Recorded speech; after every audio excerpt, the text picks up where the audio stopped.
This channel does not promote any violent, harmful, or illegal activities. All content provided by this channel is meant for an educational purpose only. দেখলেন তো, মানুষের সঙ্গে মিশে থেকে মানুষের দাবিটাকেই আপাতত এগিয়ে নিয়ে যাওয়াটা এটাই শ্রেয় বলে মনে করছেন বাম নেতৃত্ব।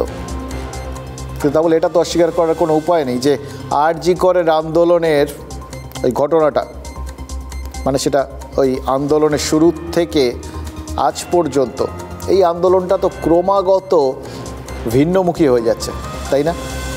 একই সঙ্গে এই আন্দোলনের মোকাবিলা করতে গিয়ে রাজ্যের শাসক দল এবং রাজ্যের প্রশাসনের মধ্যেও কিন্তু একটা ক্রমশ মরিয়া ভাব চলে আসছে।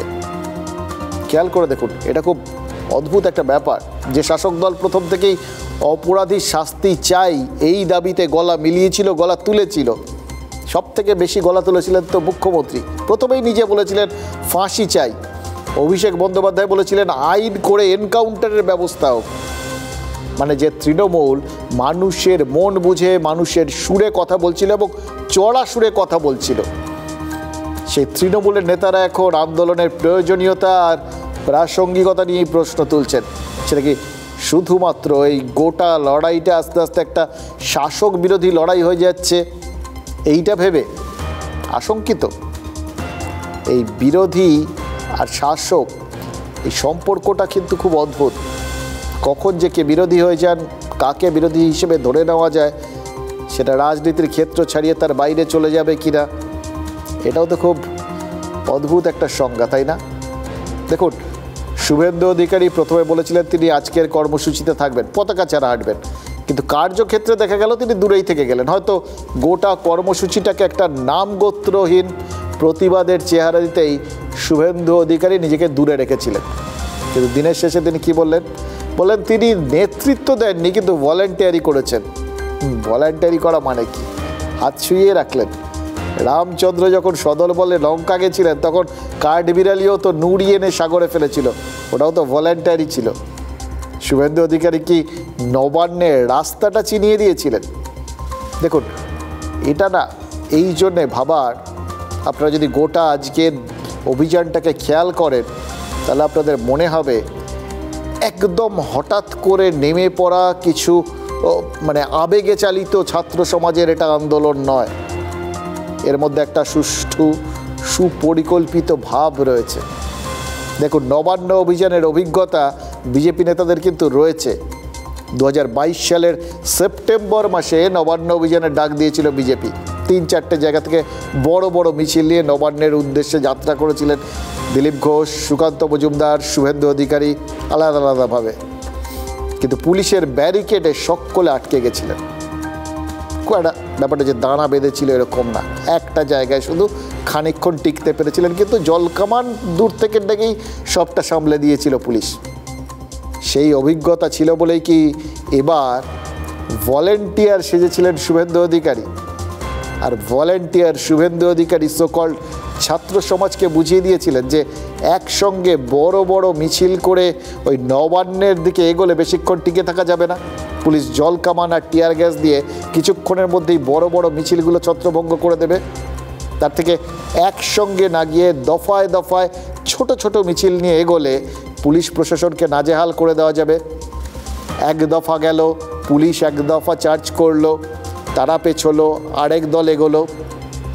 এটা গেরিলা আক্রমণের মতো স্ট্র্যাটেজিরা এই টোটকা কি কোনো আন্দোলনকারীর মাথার থেকে বেরোতে পারে? নাকি যারা প্রথমবার নবান্ন অভিযান করছেন তাদের মাথা থেকে বেরোতে পারে? মুশকিল, তাই না? তার মানে কি আজকের কর্মসূচি পুরোটাই পেছন থেকে কেউ নিয়ন্ত্রণ করলো? মানে এক্ষেত্রে ধরতে হবে বিজেপি, কারণ শুভেন্দুই তো সবার আগে বললেন, সমস্ত ব্যবস্থা করে দিয়েছিলেন। তাহলে কি দাঁড়ালো দিনের শেষে? শেষ পর্যন্ত রাজনীতিকরাই কি তিলোত্তমার বিচারের দাবিতে আন্দোলনটাকে, মানুষের আবেগটাকে হাইজ্যাক করে নিলেন? দেখুন, রাজনীতি আছে, এটা মাথায় রেখেও বলছি। আজকের এই আন্দোলনে ছাত্র সমাজের মধ্যে সাধারণ মানুষ কি একদম ছিলেন না? আমার কিন্তু ধারণা ছিলেন, সাধারণ মানুষ ছিলেন।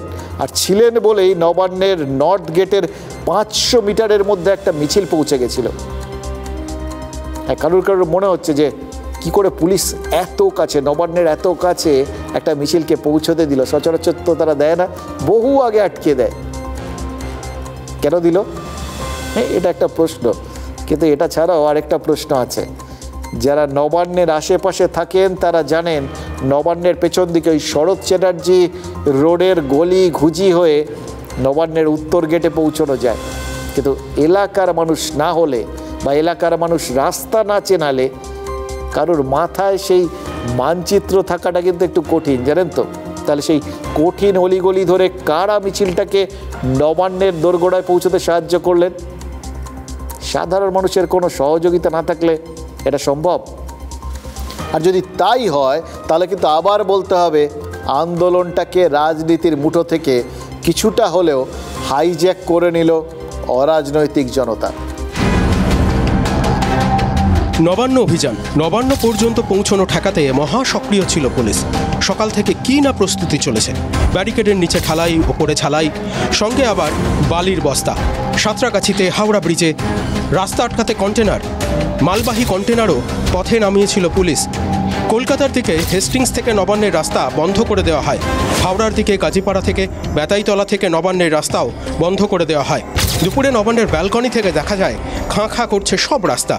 এমন জাগ্রত পুলিশকেও ঘোল খাইয়ে দিলেন আন্দোলনকারীরা।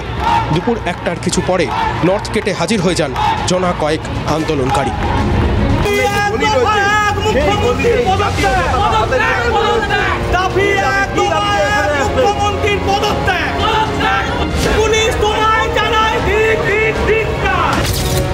নজর রাজপথে, আন্দোলনকারীরা বেরিয়ে এলেন গলি দিয়ে। এমন হতে পারে পুলিশ কি ভাবেইনি? আরজিকরের মতোই ইন্টেলিজেন্স ফেলিওর। 2:30 নাগাদ আবার কয়েকজন মহিলা নবান্নের কাছে পৌঁছে যান। মহিলা পুলিশরা বুঝিয়ে সুঝিয়ে সরানোর চেষ্টা করেন।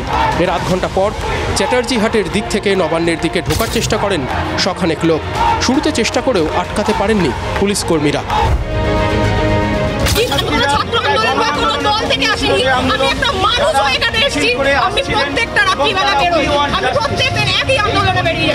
Justice for RG Kar, only that, ব্যাস, জাস্টিস ফর আরজিকর। আমার বাড়ি কোথায়? হাওড়া, চ্যাটার্জি পাড়া। গোটা পর্বে নবান্নেই ছিলেন মুখ্যমন্ত্রী মমতা বন্দ্যোপাধ্যায়। সকাল 11টা নাগাদ ঢুকেছিলেন। যখন বেরোন তখন সন্ধে। দেখুন, এর আগেও বহু নবান্ন অভিযান হয়েছে, বিজেপি করেছে, বামেরা করেছে, কিন্তু কোনোবারই রাস্তায় আন্দোলনকারীদের আটকাতে কন্টেনার দেখিনি, জানেন তো। এভাবে কন্টেনার দিয়ে রাস্তা আটকাতে দেখা গেছে পাকিস্তানে। ইমরান খানের নেতৃত্বে ওই লং মার্চ যখন হয়েছিল তখন রাস্তা আটকাতে রাস্তায় কন্টেনার নামিয়ে দিয়েছিল পাক প্রশাসন। অনেকে বলেন কন্টেনার দিয়ে আন্দোলন ঠেকানোটা নাকি ঠিক ভালো না, মানে কোনো সফল গণতন্ত্রের নজির হতে পারে না। এবং যেখানে যেখানে নামানো হয়েছে সেখানে পরবর্তী ক্ষেত্রে কিন্তু বিতর্ক বেড়েছে, তাদের অবস্থা আরও নড়বড়ে হয়েছে। আমরা সেই বিতর্কে ঢুকছি না, কন্টেনার পয়া না কন্টেনার অপয়া, একদম এই সমস্ত ব্যাপারে ঢুকছি না। শুধু ভাবছি কারা সাঁতরাগাছির রাস্তায় ওই ব্যারিকেডগুলো তৈরি করেছিল বলুন তো। সিরিয়াস জায়গার মধ্যেও মাঝে মধ্যে একটু কমিক রিলিফ থাকে না। আজকের দিনে যদি সব থেকে ইন্টারেস্টিং বিষয় রাস্তায় কন্টেনার নামানো হয়ে থাকে, তাহলে আজকের দিনে এই গোটা আন্দোলনের মধ্যে সব থেকে হাস্যকর বিষয় হচ্ছিল ওই ব্যারিকেডগুলো। তলায় সিমেন্টের ঢালাই, ওপরে ভালো করে ঝালাই। তা সত্ত্বেও সেই ব্যারিকেড 2-3 বার ঝাঁকুনি দিতেই তো দেখলাম উপড়ে চলে গেল, কোথায় উড়ে গেল। কিছু কিছু ব্যারিকেডে যে দড়ি বাঁধা হয়েছিল, সে দড়িগুলো এমনভাবে বাঁধা হয়েছিল দেখলাম চোখের সামনে 2-4 জন সেই দড়ি খুলে ব্যারিকেডের সেই শালবল্লিগুলোকে নিয়ে হাঁটা দিল।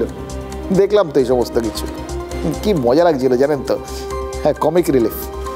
মিছিলের পথে ব্যারিকেড ঝালাইয়ের উদাহরণ এদেশে আমরা এর আগে দেখেছি। দিল্লির রাস্তায় ওই কৃষক আন্দোলন ঠেকাতে ব্যারিকেড এরমভাবে গেঁথে দেওয়া হয়েছিল, কিন্তু সেই ব্যারিকেড জাট কৃষকদের আক্রমণেও খুব একটা উপড়ে যায়নি।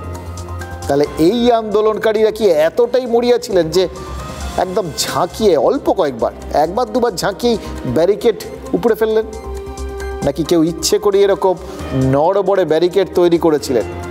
আচ্ছা, একটা কথা বলুন তো, এই যে বলছিলাম না যে কি করে অত নবান্নের 500 মিটারের মধ্যে একটা মিছিল চলে গেল, পুলিশও কি সুপ্রিম কোর্টের বকাঝোকার কথা মাথায় রেখে একটু শেকি হয়ে গেছিল, নাকি একটু ইতস্তত করছিল, নাকি মুখে যাই বলুক রাজনৈতিক অরাজনৈতিক ধাঁধা মেশানো এই অভিযানকে ঘিরে গোটা প্রশাসনই একটু কেঁপে গেছিল?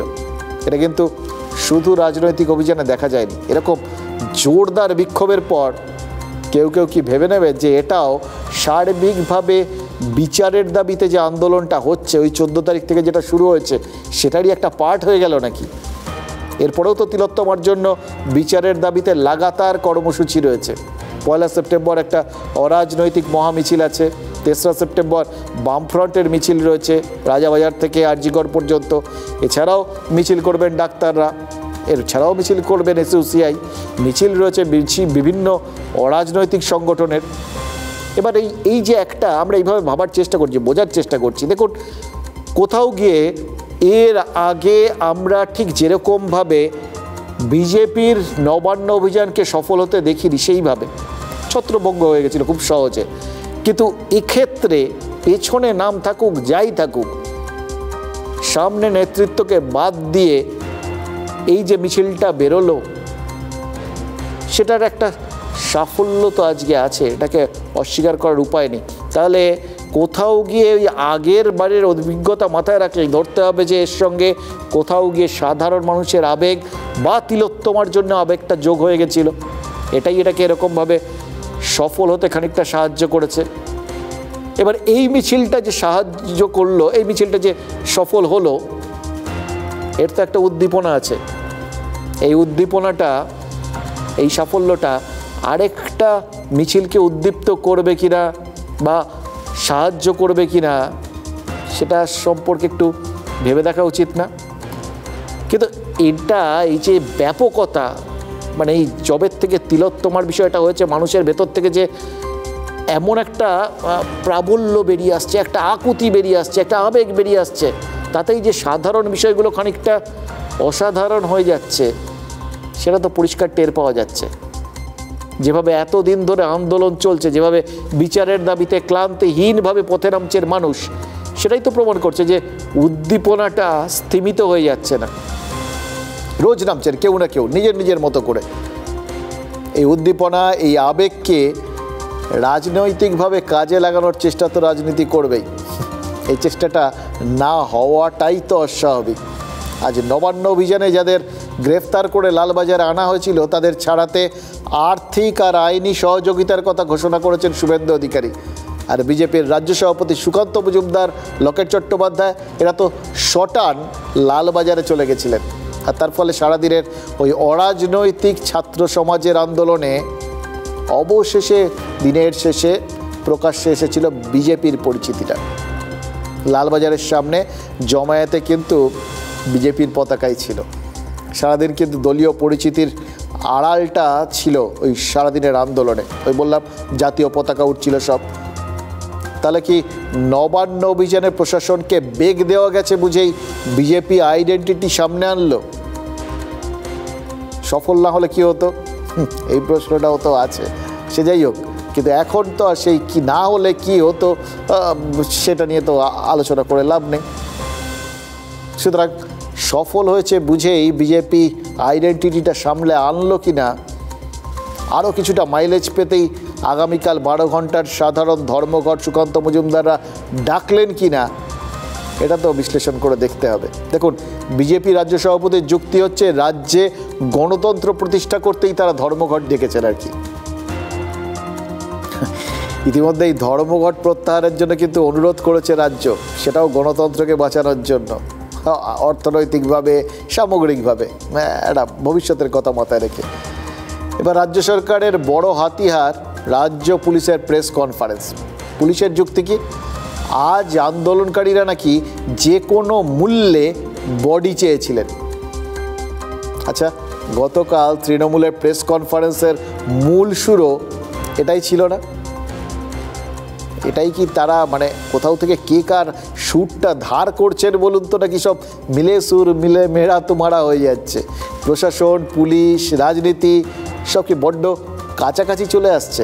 এতটাই কাছাকাছি যে ফারাক বলে আর কিচ্ছু থাকছে না? ওদের টার্গেট ছিল কোনো বডি যদি পড়ে যায়। আজকে যে আন্দোলন হলো তার নেচার কি আছে আমার খুব একটা বলার কিছু নেই। আপনারা সবাই দেখলেন আজকে কি হয়েছে। পুলিশ যেভাবে শান্তিপূর্ণ গণতান্ত্রিক উপায়ে আন্দোলনের উপরে লাঠি, গ্যাস, জলকামান, ভয় গুলি করতে পারেনি। আপনারা কিভাবে ব্যারিকেড টপকে পুলিশের দিকে লাঠিচার্জ করলো এবং তারপরে ইট বৃষ্টি তো ছিলই, পেট্রোল বোমও কিন্তু আমরা পেয়েছি। এটাকে গণতন্ত্র বলে। এই গণতন্ত্র প্রতিষ্ঠার জন্য আগামীকাল 12 ঘন্টার বন্ধকে সর্বাত্মক বন্ধে পরিণত করুন। না, এটার বিরুদ্ধে আমরা কিছু বলবো না। বন্ধ থেকে কি হবে? এটা তো তাদের ব্যাপার। জানি না, আমরা কোনো রাজনীতিতে যেতে চাই না। রাজনীতির কি হবে বন্ধ থেকে? রাজনীতি আমরা চাইছি না, কিন্তু রাজনীতি করতে চেষ্টা যদি কেউ করবে সেটাতে আমরা বারণ করতে পারবো না। আমরা কি করে বারণ করবো? যেভাবে মহারাষ্ট্র সরকার অনুরোধ করেছিলেন বন্ধ তুলে নেওয়ার জন্য বিজেপি সরকার সেটার ডাকে সাড়া দিয়ে যেভাবে বন্ধ প্রত্যাহার করেছেন, আমরা চাইবো পশ্চিমবঙ্গেও মহারাষ্ট্রে যে ধর্ম ওরা পালন করেছেন এখানেও বিরোধী দল হিসেবে সেই দায়িত্ব তারা পালন করবেন। এখানে রেসিডেন্স রুল করে আগে সমস্ত ধর্ষক, গুন্ডা, দুর্নীতিগ্রস্ত লোকদের পরিষ্কার করার পরে জনগণ ঠিক করবে কাদের হাতে দেবে।